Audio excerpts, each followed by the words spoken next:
Hello everyone, welcome to my channel. তো আজকে বড় মামির বার্থডে, সেই জন্য একটা ছোট্ট ব্লগ করব।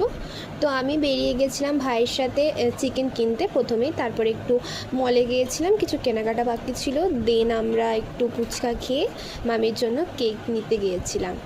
কেক নিয়ে আসার পরে আমি দিদার সাথে হাঁটতে হাঁটতে মেলা বেরিয়েছিলাম। লক্ষ্য করলাম যে দিদামাও নাকি হাতে সবুজ চুড়ি পরেছে। যাই হোক, দেখে ভালো লাগলো। দেন আবার বাড়ি চলে এসেছিলাম মামিকে রেডি করার জন্য। তো আমি একটু মেলাতে বেরিয়েছিলাম, তো মেলা থেকে কিছু জিনিস কেনার ছিল।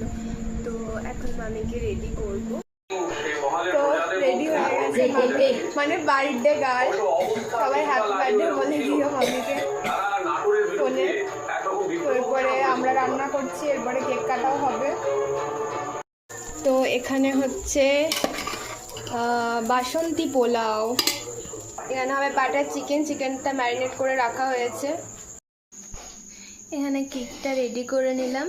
Happy birthday to you, happy birthday to you, happy birthday to you বৌদি, happy birthday to you, happy birthday to you.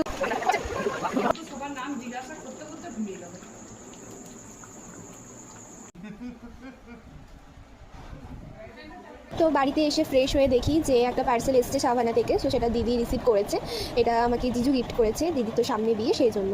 তো তাই পার্সেলটাও একবারে আনবক্সিং ভিডিও একটু বানিয়ে নিলাম। মা টাটা টাটা টাটা।